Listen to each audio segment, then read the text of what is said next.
Hello everyone, how are you all. I am Alok. हमारा जो chapter चल रहा था sports and culture the story of cricket, तो इसी को हम कंटिन्यू करेंगे। तो हमारा ये जो सेकंड फेज है वो है the spread of cricket. Spread of cricket में हम बात करें तो हॉकी और फुटबॉल जैसे जो गेम थे वो इंटरनेशनल गेम्स बन चुके थे, लेकिन क्रिकेट वहीं का वहीं था।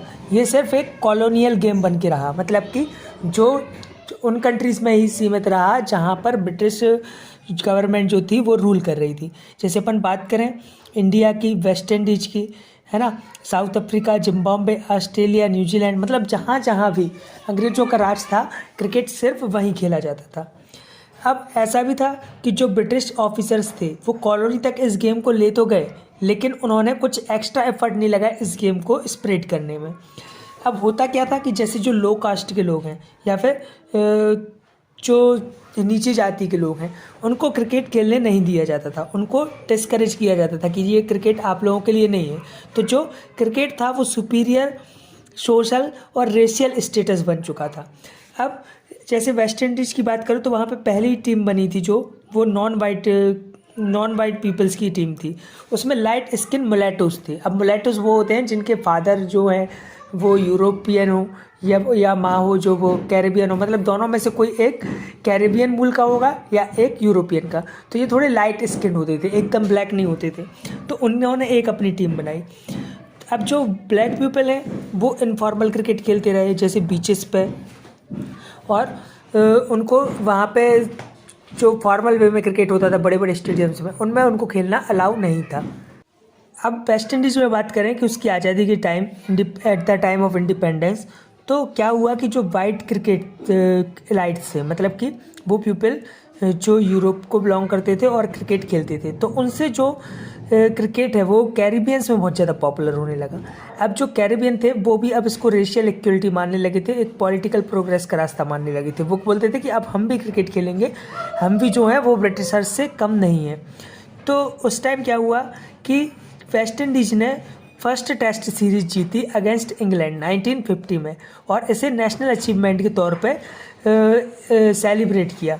लेकिन इस टाइम जो उनका कैप्टन था वो इंग्लिश मैन था, लेकिन फिर भी उनके लिए, मतलब मोस्टली प्लेयर्स ब्लैक थे, तो उनके लिए एक नेशनल अचीवमेंट था कि हम जो हैं वेस्ट इंडीज़ के ब्लैक पीपल वो ब्रिटिशर्स वाइट पीपल से कम नहीं है, उनके बराबर ही हैं। फिर उसके बाद 1960 में अनदर टीम बनी जिसमें जो कैप्टन थे वो भी ब्लैक थे, फ्रैंक वॉरेल। तो अब इन्होंने फिर मतलब इंग्लैंड को हराया था और काफ़ी ज़्यादा मतलब इनको फील हुआ कि हम अच्छा कर रहे हैं। उसके बाद आती है बात इंडिया की। तो इंडिया की अगर हम बात करें तो इंडिया में जो क्रिकेट है वो जोग्राफिकल प्रिंसिपल्स पे नहीं खेला जाता था। मतलब कि जैसे जो टीम बनती है, आपने देखा होगा आईपीएल में गुजरात की अलग टीम है, हैदराबाद की अलग टीम है ना, चेन्नई की अलग टीम है, पुणे की अलग है, दिल्ली अलग है, कोलकाता अलग है। तो ये कैसी है, जोग्राफिकल प्रिंसिपल्स पे है अभी टीम। लेकिन तब इंडिया में जोग्राफिकल प्रिंसिपल्स पे टीम नहीं बनती थी। वो कैसे बनती थी, वो बनती थी रेशियल स्टेटस पे, ठीक है, मतलब कि कास्ट पे बेस्ड, रिलीजन पे बेस्ड, उस पे टीमें जो थी वो बेस्ड थी। तो हम देखेंगे क्रिकेट, रेस एंड रिलीजन। तो 1721 में जो रिक्रिएशन क्रिकेट प्लेड है बाय इंग्लिश सेलर्स, वो फर्स्ट इंडियन क्लब बना, तो उसको बोला जाता है कैलकाटा क्रिकेट क्लब, जो कि 1792 में इस्टेब्लिश्ड हुआ था। उन्होंने क्या किया कि जो ब्रिटिश मिलिट्री मैन थे या फिर सिविल सर्वेंट्स थे उनके साथ ऑल वाइट क्लब बनाया और साथ में जिम खानास भी खोले। जिम खानास भी जो स्टेडियम होते थे जहां वो क्रिकेट खेलते थे। तो अब जो क्रिकेट खेला जाता था वो सिर्फ वाइट पीपल ही खेलते थे, ब्लैक पीपल्स को वो कंसीडर नहीं करते थे और उनके लिए बोलते थे कि ये आपके लिए नहीं है। लेकिन अब जो अगर अपन बात करते हैं रेशियल स्टेटस की, मीन्स जात के नाम पे या फिर रिलीजन के नाम पे, तो जो पारसीज थे वो ब्रिटिशर्स के बहुत ज़्यादा क्लोज थे, उनके एक तरीके से फ्रेंड्स माने जाते थे। तो पारसीज जो थे उन्होंने मतलब उन्हीं से क्रिकेट सीखा और अपना पहला क्रिकेट क्लब बनाया, पारसीज क्रिकेट क्लब, जिसको ओरिएंटल क्रिकेट क्लब भी बोला जाता है। ये 1848 में बनाया, लेकिन जब वो बॉम्बे जिमखाना में खेलने जाते थे तो वहाँ पे सिर्फ वाइट पीपल्स को अलाउ किया जाता था, पारसीज को वहाँ पे अलाउ नहीं करते थे कि आप मतलब यहाँ नहीं खेल सकते, ये केवल ओनली वाइट पीपल्स के लिए है। तो इससे जो पारसी हैं उनकी सेल्फ रिस्पेक्ट पे मतलब बहुत ज़्यादा झटका लगा। उन्होंने बोला कि मतलब ये कैसे हो सकता है कि आप मतलब ये पार्शलिटी कर रहे हो। तो उन्होंने अपना खुद का एक जिम खाना बनाया, मतलब कि खुद का एक स्टेडियम बनाया जिसे उन्होंने पारसी जिम खाना बोला। ठीक है, तो पारसी जो टीम है उन्होंने बॉम्बे जिम खाना में मतलब 1889 में अंग्रेज़ों को हरा दिया। ठीक है, फिर इससे क्या हुआ कि जो मतलब अब पारसी जो थे उनके एक हेड थे दादा भाई नौरोजी, आपने सुना होगा, इंडियन मूवमेंट में भी इनका काफ़ी ज़्यादा नाम है। तो यहाँ से उन्होंने आवाज़ उठाना चालू किया। उन्होंने बोला कि ये चीज़ गलत है कि आप मतलब जो है पारसीज़ को अलाउ नहीं कर रहे हैं, यहाँ पे आप रेसिज्म कर रहे हैं, आप रंग भेद कर रहे हैं, रंग के आधार पे लोगों को डिस्करेज कर रहे हैं। तो ऐसे ऐसे करके जो था आपने देखा कि पहली जो रिलीजन बेस्ड टीम बनी वो थी पारसी। तो ऐसे ही करके अब जो हिंदू और मुस्लिम थे उन्होंने एक हिंदूज़ ने अपना हिंदू जिम खाना खोला, मुस्लिम्स ने अपना मुस्लिम जिम खाना खोला। मीन्स वो चाहते थे कि अब हम भी अपने क्रिकेट खेलेंगे। तो हिंदूज़ लोग अपने अलग स्टेडियम बनाया जिसे हिंदू जिम खाना बोलते हैं, मुस्लिम्स ने अपना अलग स्टेडियम बनाया जिसे मुस्लिम जिम खाना बोलते हैं। और दोनों मतलब यहाँ पे अब 3 टीमें हो गई, एक Parsi cricket team, Hindu cricket team और मुस्लिम क्रिकेट टीम। तो ये चीज़ अंग्रेज़ों को बहुत पसंद आई क्योंकि अंग्रेज़ों का रूल ही था, आपको पता है, रूल ऑफ डिवाइड, है ना, डिवाइड एंड रूल। तो उससे क्या हुआ कि ये चाहते थे कि जो इंडिया है वो एक कंट्री के रूप में ना मानी जाए, है ना। तो यहाँ के लोग हैं वो आपस में ही लड़ते रहे जिससे वो ईजिली रूल कर सके। तो क्या होता था कि जैसे इस्लाम जिम खाना, मुस्लिम जिम खाना के लिए किसी ने एप्लीकेशन दी कि हमें स्टेडियम बनाना है, आप हमें लैंड प्रोवाइड कराइए और पैसे प्रोवाइड कराइए। तो जो अंग्रेज़ थे वो उनको इजीली लैंड प्रोवाइड करा देते थे और पैसे प्रोवाइड करा देते कि आप खोलो। ऐसे जब हिंदू जिम खाना खोलने के लिए हिंदूज लोग चाहते थे कि हमें अपनी क्रिकेट टीम बनानी, उसके लिए लैंड चाहिए, पैसे चाहिए, तो वो उनको भी अलॉट कर देते थे क्योंकि ये लोग बटे रहें और हम रूल करते रहें। अब आपने देखा तो यहाँ पे 4 टीम्स बन चुकी थी। एक यूरोपियंस की अलग टीम्स थी, पारसी क्रिकेट टीम अलग बनी, मुस्लिम क्रिकेट टीम अलग बनी, हिंदू क्रिकेट टीम अलग बनी।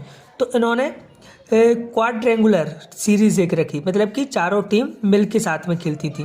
ठीक है, फिर बाद में इसे पेंटेंगुलर कर दिया गया। तो पेंटेंगुलर सीरीज़ में जो 5th टीम ऐड हुई उसको नाम दिया गया द रेस्ट, मतलब कि जो अलग इंडियन क्रिश्चियन थे, जो हिंदूज थे या फिर मुस्लिम थे, वो कन्वर्ट हो गए थे क्रिश्चियनिटी में।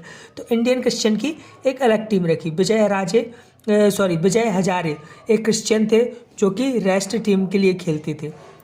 तो 4 टीमें हो गई थी, European, the Parsis, the Hindus, the Muslim और द रेस्ट।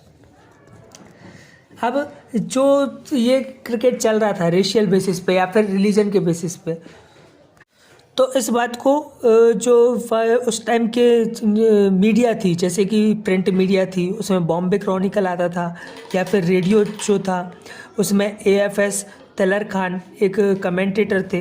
तो उन्होंने ये बात उठाई कि ये चीज़ जो थी वो बहुत ही गलत हो रही है।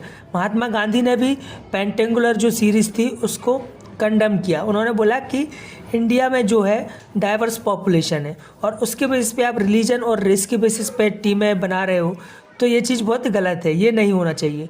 फिर उसके बाद नेशनल क्रिकेट चैम्पियनशिप चालू हुई जिसको बाद में रणजी ट्रॉफी भी बोला गया। Now we see the foreign transformation of the game. अब जो मॉडर्न क्रिकेट है, अब आपने देखा होगा कि पहले टेस्ट खेला जाता था जो कि 4 से 5 दिन में ही उसका रिजल्ट आ पाता था। अब धीरे धीरे वनडे इंटरनेशनल की शुरुआत हुई कि अब जो गेम है उसको एक ही दिन में ख़त्म करो। अब जो न्यू एरा था उसमें आपने देखा होगा कि पहले जो पेंटेंगुलर और क्वाड्रेंगुलर जो 2 टेस्ट क्रिकेट सीरीज़ चलती थी, अब उसको चेंज कर दिया गया। अब ये वनडे के फॉर्म में खेली जाने लगी। इसमें जो मेन प्लेयर्स थे जैसे CK नायडू, ये पहले इंडियन बैट्समैन थे जो कि टेस्ट सीरीज़ खेले इंग्लैंड में जाके, और उस टाइम ये इंडियन टेस्ट क्रिकेट टीम के कैप्टन भी रहे।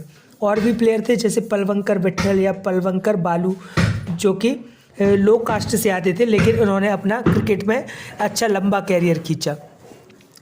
अब 1932 की बात करें तो जो इंडिया थी, फिर वो 1947 में जब इंडिपेंडेंट नेशन बना तो एक अलग क्रिकेट टीम उसने फॉर्म की। अगर अपन बात करें कि टेस्ट क्रिकेट इसकी शुरुआत कब से हुई थी, तो ये 1877 में हुई थी। 1877 में जो पहला मैच हुआ था वो हुआ था इंग्लैंड और ऑस्ट्रेलिया के बीच में। और ऑस्ट्रेलिया की बात करें तो तब ऑस्ट्रेलिया जो थी वहाँ पे ब्रिटिश रूल था, मीन्स ऑस्ट्रेलिया जो थी वो इंडिपेंडेंट कंट्री नहीं थी। तो जो इंडिपेंडेंट कंट्री के बीच में क्रिकेट चालू हुआ वो हुआ सेकेंड वर्ल्ड वॉर के बाद से। अब है डीकोलोनाइजेशन एंड स्पोर्ट्स। अब जब सेकेंड वर्ल्ड वॉर के बाद 1947 में इंडिया जो है वो आज़ाद हुआ, तो जो ब्रिटिश इन्फ्लुएंस था, जैसे ट्रेड में था, कॉमर्स में था, मिलिट्री अफेयर्स में था, इंटरनेशनल पॉलिटिक्स में था, अब वो धीरे धीरे कम होने लगा। मीन्स जो ब्रिटिशर्स थे वो धीरे धीरे इंडिया छोड़ के जाने लगे और जो इंडिया है उसने अपनी एक अलग टीम फॉर्म की। अब उसका खुद की टीम थी और वो खुद का उस पर एक इफेक्ट था। लेकिन अब जो ब्रिटिश एम्पायर था उन्होंने जो क्रिकेट के लिए एक ऑर्गेनाइजेशन बना रखा था जिसे इम्पीरियल क्रिकेट कॉन्फ्रेंस बोला जाता था, आईसीसी।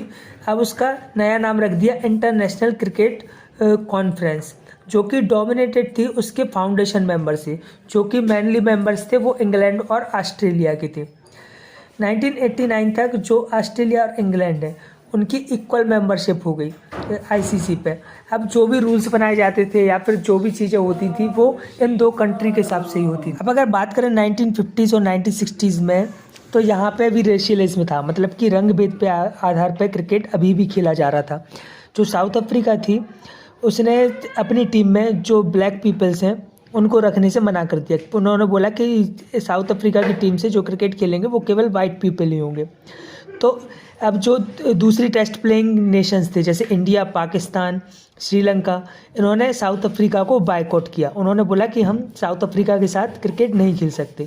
लेकिन जो इंग्लैंड, ऑस्ट्रेलिया थी, न्यूजीलैंड थी, उन्होंने साउथ अफ्रीका के साथ क्रिकेट खेलना चालू रखा। लेकिन फिर बाद में जब पॉलिटिकल प्रेशर बढ़ा ब्रिटेन के ऊपर, तो फिर जो इंग्लिश क्रिकेट अथॉरिटीज़ है उसने साउथ अफ्रीका का टूर 1970 में कैंसिल कर दिया। फिर इसका असर पड़ा साउथ अफ्रीका पे। फिर उसने उन चीज़ों को दोबारा स्टार्ट किया कि मतलब जो क्रिकेट है वो रंग भेद के आधार पर नहीं खेला जाएगा। अब है commerce, media and cricket today.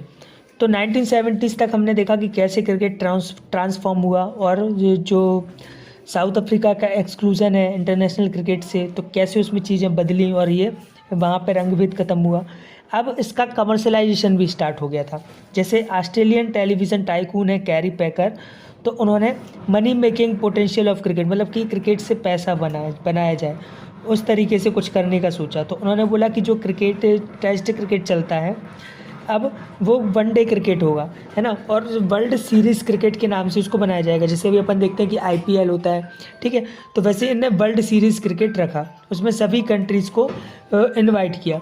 इसको वाइल्ड पैकर्स सर्कस भी बोला जाता था, पैकर्स सर्कस भी इसको नाम दिया गया क्योंकि इन्होंने उसमें कलर ड्रेस रखा था, protective helmet, field restriction, cricket under lights, become a standard part of post packer game. तो मतलब काफ़ी सारी चीज़ें इन्होंने ऐसी रखी थी कि लोग जो व्यूअर्स हैं वो अट्रैक्ट हो और क्रिकेट जो है वो ज़्यादा बोरिंग ना हो के काफ़ी इंटरेस्टिंग लगे।